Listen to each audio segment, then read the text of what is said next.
Bueno, muchas gracias a todos, gracias por la invitación también a participar del Congreso. Bueno, yo les voy a hablar sobre el impacto del anegamiento, sobre el rendimiento de los cultivos de trigo y cebada. El anegamiento es en general un estrés bastante poco estudiado en relación con otros estreses y sobre todo cuando hablamos de nivel ecofisiológico, o a nivel de cultivo. La información que hay en general es más a nivel fisiológico y hay poco a nivel de cultivo. Y esto a pesar de la creciente importancia que tiene este estrés a nivel mundial en el marco del cambio climático que estamos atravesando. Para la Argentina, un ejemplo que seguramente deben recordar de los excesos hídricos que tuvimos en las campañas pasadas. Tenemos arriba se ven los mapas de las reservas de agua útil, como fueron en la campaña 2012-2013, donde hubo inundaciones en gran parte de la región pampeana y en Entre Ríos. Eso es para los meses de agosto, septiembre y octubre, o sea que coincidían con la implantación, o sea, con el momento en que están creciendo los cultivos tanto de trigo como de cebada. Y ese año tuvimos unas pérdidas de 80.000 hectáreas de trigo y 60.000 hectáreas de cebada. Esto a modo de ejemplo. También la campaña 2014-2015 hubo pérdidas de 60.000 hectáreas de trigo y 89.000 hectáreas de cebada, culpa de esos excesos hídricos. En este mapita de acá abajo lo que se ve es en las localidades más oscuras, es donde hubo mayor pérdida de superficie de trigo y de cebada que no se pudieron cosechar, culpa de esos excesos, y vemos cómo coincide donde tuvimos las zonas azules en los mapas de excesos hídricos en esos momentos. Estos son datos de la Bolsa de Cereales de Buenos Aires, un informe que sacaron esos años. Hay que diferenciar también dentro de excesos hídricos a qué llamamos inundación o anegamiento. En esos años también tuvimos inundaciones, que fueron casos extremos. En una inundación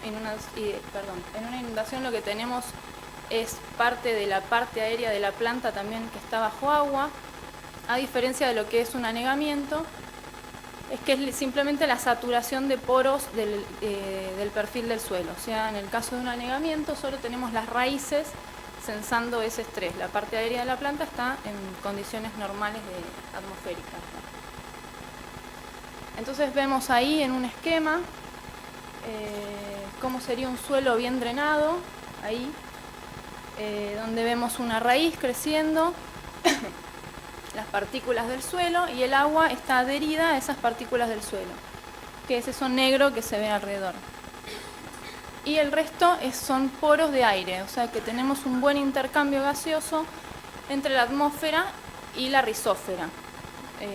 De esta manera todos los compuestos que se producen por el metabolismo tanto de los microorganismos del suelo como de las raíces de las plantas, la respiración por ejemplo, esos compuestos gaseosos pueden salir libremente a la atmósfera y a su vez entrar libremente el oxígeno desde la atmósfera y mantener una atmósfera bien aireada. Cuando tenemos anegamiento, que es el caso del esquema de al lado, vemos que esos poros de aire del perfil se repletan con agua. Ya vemos todo negro directamente, no hay aire, el poco oxígeno que queda en la atmósfera de esa rizósfera es consumido rápidamente por la respiración de los microorganismos y de las raíces. Y como no tenemos buena difusión de oxígeno o de gases en el agua, empieza a haber anoxia en ese suelo. Y se acumulan también por ejemplo, el dióxido de carbono proveniente de la respiración que hubo. Entonces, uno de los primeros efectos que tenemos como culpa del anegamiento es esa anoxia del suelo que afecta el normal funcionamiento y crecimiento de las raíces. Y también tenemos efectos secundarios como pueden ser pérdida de nutrientes, por ejemplo de nitrificación o lavado de nitratos. Nosotros lo que hicimos en los ensayos fue hacer anegamientos en distintos momentos del ciclo del cultivo, de trigo y de cebada. Hicimos anegamientos de 20 días de duración en distintos momentos. El primero fue desde emergencia hasta inicio de macollaje. después de inicio de macollaje a inicios de encañazón, de inicios de encañazón a hoja bandera, de hoja bandera a floración y de floración a madurez. Y evaluamos distintos parámetros de los cultivos en cada uno de esos anegamientos. Lo primero que les voy a mostrar, como les mencioné, el primer efecto es sobre las raíces, que son las que están censando justamente ese estrés. Acá lo que vemos es cómo fue la biomasa radical a lo largo del ciclo del cultivo. Acá tenemos 4 tratamientos, no se evaluó raíces durante el llenado de los granos, sino que tenemos hasta la floración. Y vemos para trigo arriba y cebada abajo cómo fue la biomasa radical a lo largo del ciclo del cultivo hasta la floración, que es el último punto. Para la condición el control, digamos, bien aireado, o la condición de anegamiento. Las barras celestes en cada panel muestran en qué momento estuvo anegado cada uno de los tratamientos. Lo que vemos es que la biomasa radical fue afectada tanto en trigo como en cebada con todos los tratamientos de anegamiento. Y si vemos cómo fueron las pérdidas la diferencia respecto al control en cada momento que se evaluó, vemos que hubo pérdidas, por ejemplo en el caso de cebada, de hasta el 90% de la biomasa radical, o sea que ese sistema radical es fuertemente dañado como consecuencia de ese anegamiento. Y vemos que en general hay poca recuperación de esa biomasa radical, o sea, al momento de la floración, por ejemplo, si vemos en trigo, en el último punto, las pérdidas de biomasa radical son del 50% respecto de la situación control. Y otra cosa que podemos observar es que ese efecto se ve muy importante al momento que ocurre el anegamiento. Vemos, por ejemplo, acá en cebada, esas pérdidas del 90% de la biomasa radical se encontraron en el momento que hicimos el muestreo después de finalizado ese anegamiento, y eso se ve en general en todos los tratamientos. Y esto es importante porque cuando vemos cómo fue la biomasa aérea, acá se suma el último tratamiento que fue durante el llenado de los granos, que es de floración a madurez. Acá tenemos 5 tratamientos y tenemos un muestreo más que es el de madurez fisiológica, el último punto. Acá las barras, la línea punteada indica cuál fue el momento de floración. Y vemos nuevamente la biomasa aérea, como fue a lo largo del ciclo para la situación control en blanco y anegado en negro.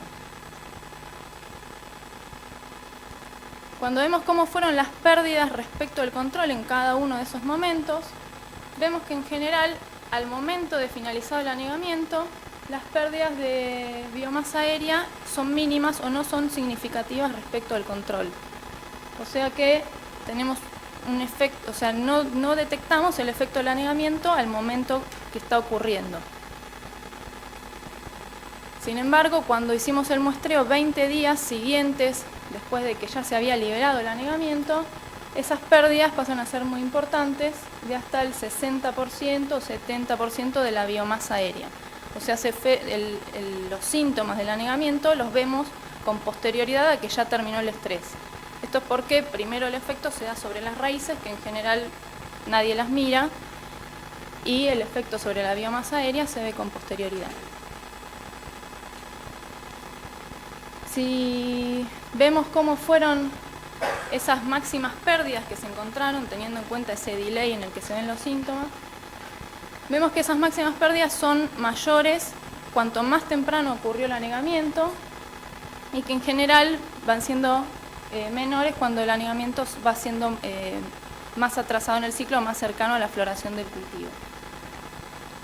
Por ejemplo, en trigo vemos 68%, 70% de pérdida con anegamientos al inicio en estados vegetativos, y que luego esas máximas pérdidas que se encontraron al momento de finalización del anegamiento van siendo menores.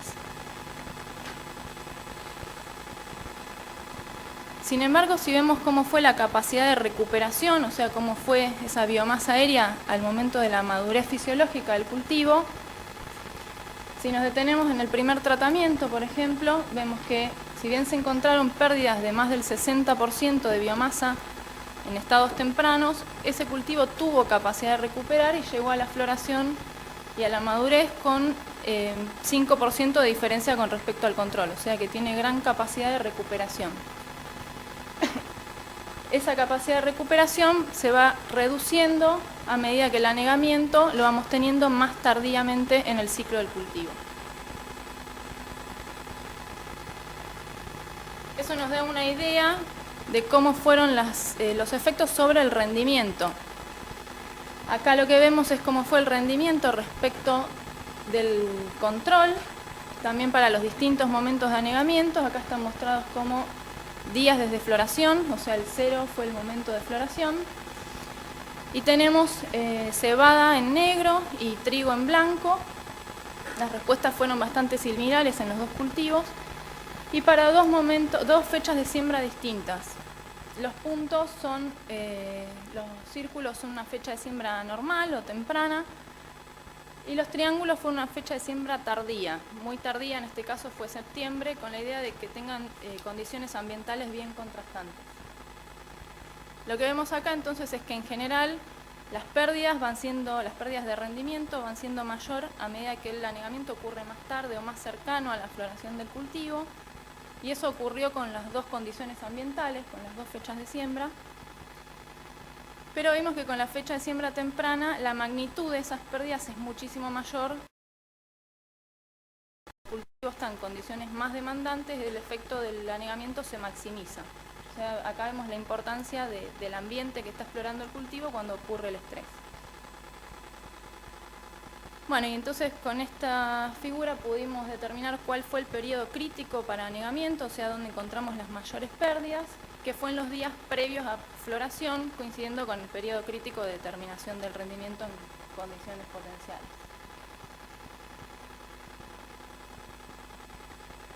Finalmente quisimos ver cómo es la interacción con la disponibilidad del nitrógeno, sabiendo que con el anegamiento tenemos pérdidas de nitrógeno por denitrificación o por lixiviación de los nitratos.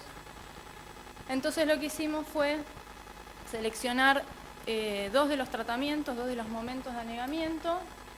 Seleccionamos uno que fue de macollaje a comienzo de cañazón, o sea en estados vegetativos, y el tratamiento que identificamos como el periodo crítico, que sería de hoja bandera a la floración.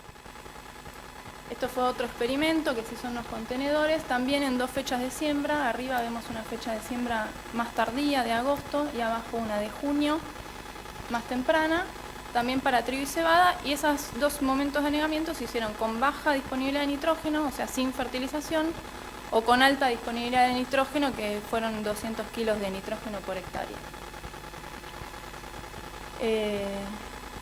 Bueno, las barras rayadas son la disponibilidad alta de nitrógeno. Lo que vemos, si nos detenemos en el caso de trigo, es que de la misma manera que habíamos encontrado en experimentos anteriores, siempre el tratamiento que ocurre en el periodo crítico previo a la floración es el que produce las mayores pérdidas de rendimiento. Y si comparamos cómo fue con las distintas disponibilidades de nitrógeno, en el caso de trigo vimos que las pérdidas fueron mayores cuando la disponibilidad de nitrógeno era baja. Digamos que ahí en el caso de trigo hubo un efecto positivo, si bien bajo, a la alta disponibilidad de nitrógeno con respecto al anegamiento. En la fecha de siembra temprana, que fue de junio, que ese fue un año particularmente fresco y tocaron muchos días nublados cuando estuvieron impuestos los anegamientos, no tuvimos pérdidas significativas de rendimiento con ninguno de los tratamientos. En el caso de cebada, también vimos que el anegamiento cuando ocurrió en el periodo crítico fue el que produjo las mayores pérdidas. Sin embargo, distinto a lo que hubiésemos esperado, las mayores pérdidas ocurrieron cuando la disponibilidad de nitrógeno fue alta. En este caso, se perdió casi el 90% del rendimiento, comparado con cuando no se fertilizó, donde la pérdida fue del 65%.